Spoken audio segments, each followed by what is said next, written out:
Sir ఇప్పుడు సూర్య జ్యోతిక అటు కోలీవుడ్కే కాదు ఇటు తెలుగు ఇండస్ట్రీలో కూడా చాలా ఫేవరెట్ కప్పుల్ వాళ్ళిద్దరు.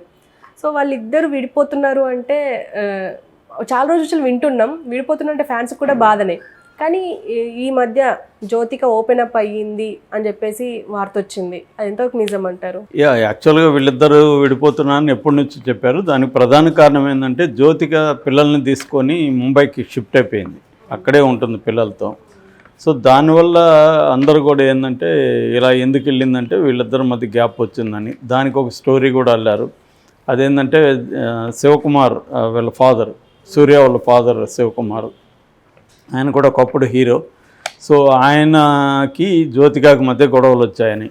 యాక్చువల్గా వీళ్ళందరూ కలిసి ఉండేవాళ్ళు, సూర్య, శివకుమారు, సూర్య తమ్ముడు కార్తీ, వీళ్ళందరూ కలిసి ఉంటారన్నమాట, ఉమ్మడి కుటుంబం లాంటిది. జ్యోతికకి యాక్చువల్గా 2006 సెప్టెంబర్ 11న పెళ్ళయింది వీళ్ళిద్దరికి. అంతకుముందు కూడా చాలా కాలం ప్రేమించుకున్నారు వీళ్ళు. దాని తర్వాత పెళ్లి చేసుకున్నారు. పెళ్లి చేసుకున్నప్పుడు శివకుమార్ కండిషన్ పెట్టాడని చెప్తున్నారు. ఆ కండిషన్ ఏంటంటే పెళ్ళైన తర్వాత జ్యోతిక యాక్ట్ చేయకూడదు అనేది. అంటే ఈ మధ్య మనం చూస్తున్నాం ఇలాంటి కండిషన్లు చాలామంది పెడుతున్నారు.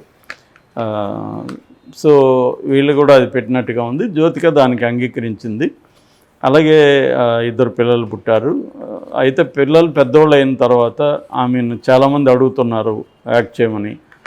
ఆమెకి 45 ఏళ్ళు, కానీ ఇంకా షీ లుక్స్ యంగర్ యాక్చువల్గా.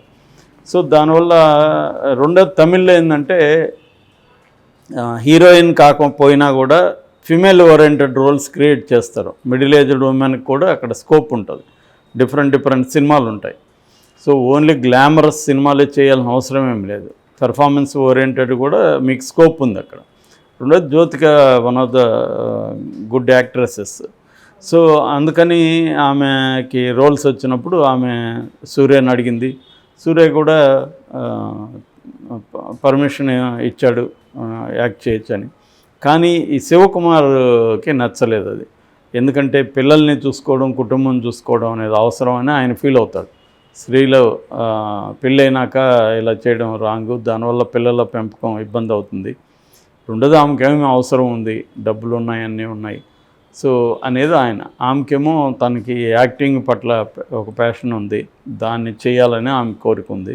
ఛాన్స్ వచ్చినప్పుడు తప్పేముంది, నేను మరీ భయంకరమైన బిజీ ఏం లేదు కదా అనేది ఆమె ఆర్గ్యుమెంటు. దానివల్ల గొడవలు వచ్చాయనేది చెప్తున్నారు. ఇది ఎంత నిజమనేది తెలీదు. సో ఏదేమైనా అది ఎప్పటి నుంచో పుకారు ఇలా నడుస్తుంది. అయితే ఇప్పుడు ఆమె ఫస్ట్ టైం నోరు తెచ్చింది జ్యోతిక. ఆమె ఏం చెప్పిందంటే అసలు అదంతా అబద్ధం, మేము విడిపోలేదు, కలిసే ఉంటున్నాం. నా పిల్లల ఎడ్యుకేషన్ కోసం నేను ముంబై వెళ్ళాను. ప్లస్ మా అమ్మ నాన్నకు కూడా హెల్త్ బాగాలేదు, వాళ్ళు ముంబైలోనే ఉంటారు. వాళ్ళని చూసుకుంటూ పిల్లలు పెద్దోళ్ళు అయ్యారు కాబట్టి ఇప్పుడు అక్కడ ముంబైలో అయితే బాగుంటుంది అనేది నేను అనుకున్నాము. దాంతో అక్కడికి షిఫ్ట్ అయినాము. పిల్లల కోసమే నేను ఉన్నాను. రెండోది నాకు హిందీలో ఛాన్సెస్ కూడా బాగా వస్తున్నాయి సినిమాలు. అందుకని ఇక్కడ సినిమాలు చేసుకుంటూ పిల్లల ఎడ్యుకేషన్ చూసుకుంటూ మా తల్లిదండ్రులు చూసుకుంటూ ఉందామనేది నా ప్లాన్ అనేది ఆమె చెప్పింది. యాక్చువల్గా ఏంటంటే జ్యోతిక వాళ్ళ పేరెంట్స్ కూడా inter caste, inter religious marriage. Jyothika వాళ్ళ నాన్న పంజాబీ హిందూ అనమాట. ఆయన పేరు చందర్ సదనాహ్ అంటారు. ఆయన పంజాబీ హిందూ. వాళ్ళ అమ్మేమో మహారాష్ట్రియన్ ముస్లిం, సీమ ఆమె పేరు.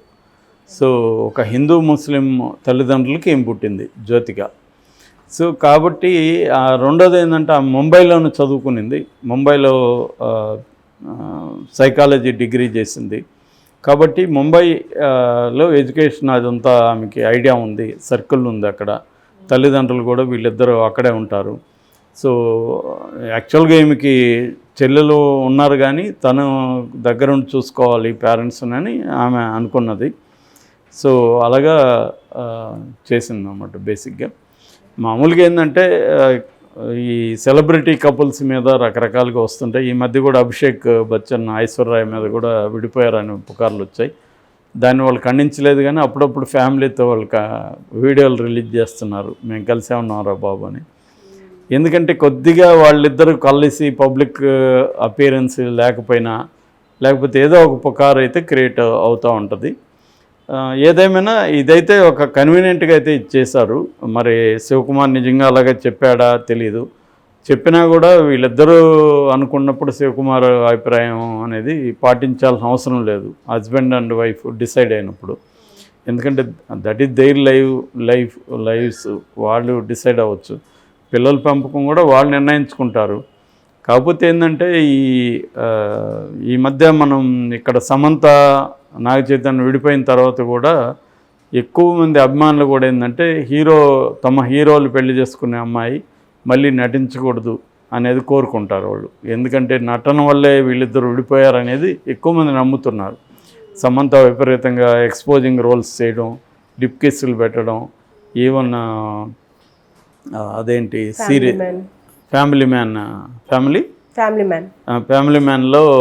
ఫ్యామిలీ మ్యాన్ 2లో రాజీ క్యారెక్టర్ చేసింది ఎల్టీటీ. అందులో ఒక సెక్స్ సీన్ కూడా ఉంది.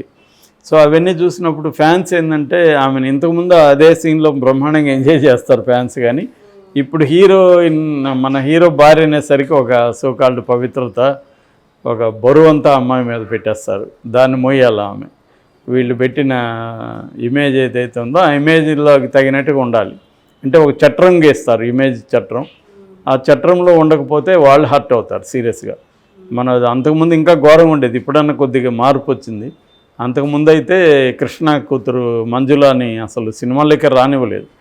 ఆమె వెళ్తానంటే కిరోసిన్ పోసుకొని తగలబెడతామని పద్మాలయాలకి 100 మంది ఫ్యాన్స్ వచ్చేసి కిరోసిన్ పోసుకొని కృష్ణ భయపడిపోయాడు. ఇదేంటి ఇలా ఎవరన్నా చచ్చిపోతే జీవితాంతం గిల్ట్తో మనకి ఇది అవ్వాలి, అమ్మ నువ్వు వెళ్ళొద్దమ్మా దయచేసి అని ఆమెని అడుక్కున్నాడు. ఆమెకి అసలు పిచ్చెక్కింది, ఇదేంటి నా లైఫ్ని నేను నిర్ణయించుకోవడానికి మా నాన్న పర్మిషన్ ఇస్తున్నాడు, వీళ్ళెవరు అని. కానీ ఆమె ఓవరాల్గా అర్థం చేసుకునింది, ఫ్యాన్స్ ఇలాగే ఉంటారు, ఫ్యాన్స్కి ఉండే లిమిటేషన్ ఇది అని చెప్పి ఆమె తన కోరికను చంపుకునింది. యాక్చువల్ నిజానికి కృష్ణ చిన్నప్పటి నుంచి పిల్లల్ని షూటింగ్లకి తీసుకెళ్ళేవాడు. ఎందుకంటే ఆయన 3 షిఫ్ట్లు పనిచేసేవాడు. సో అలాగా ఉన్నింది. సో ఇది జనరల్గా ఫ్యాన్స్ నుంచి అదొక కమల్ హాసన్ విషయంలోనే కమల్ హాసన్ క్యారీ చేయలేదు. కమల్ హాసన్ ఫ్యాన్స్ లాగా ఉంచలేదు. కమల్ హాసన్ ఏంటంటే ఫ్యాన్స్కి అంతా కూడా సామాజిక యాక్టివిటీ ఇచ్చేసాడు. అంటే మీరు వెళ్ళి రక్తదానం చేయండి, లేకపోతే ఇంకొక పని చేయండి, మీరు ఫ్యాన్ యాక్టివిటీలు ఏం చేయకండి అని ముందు నుంచి కూడా అలా ప్రిపేర్ చేసుకుంటూ వచ్చాడు. అందుకని శృతి హాసన్ ఎంత ఎక్స్పోజింగ్లు ఎన్ని చేసినా కూడా కమల్ హాసన్ ఫ్యాన్స్ అట్టుగా ప్రిపేర్ చేశాడు కాబట్టి. సో ఇది ఇప్పటికీ ఉందన్నమాట హీరో ఫ్యాన్స్. అట్లాగే హీరో పెళ్లి చేసుకున్న అమ్మాయి కూడా బుద్ధిగా ఉండాలి, సోకాల్డ్ దాన్ని ఏమంటారు పద్ధతిగా ఉండాలి, పతివ్రతలాగా ఉండాలి. ఇలాంటి మన హీరో ఎన్ని వేషాలు వేసినా పర్వాలేదు అని ఇక్కడ మళ్ళీ జెండర్ రోల్స్ ప్రధానమైన పాత్ర. సో ఆ రకంగా అందుకని చాలామంది హీరోయిన్లు ఏం చేస్తారంటే పిల్లలు పెద్దోళ్ళు అయినాక మళ్ళీ వాళ్ళు ఆంటీ రోల్స్, వదిన రోల్స్, తల్లి రోల్స్ వీటిలోకి పాపం వచ్చి చేసుకుంటారు. సో ఇది ఇంకా ఇండియన్ కాంటెక్స్లో మారలేదు. మారకపోయినప్పుడు ఘర్షణలు వచ్చి విడిపోవడం అది జరుగుతుంది. సో ఏదేమైనా జ్యోతికి అయితే విడిపోవట్లేదు అనేది మనకి అర్థమైంది. సో ఇవంతా కూడా పుకార్లే అని చెప్పింది ఆవిడ క్లియర్గా.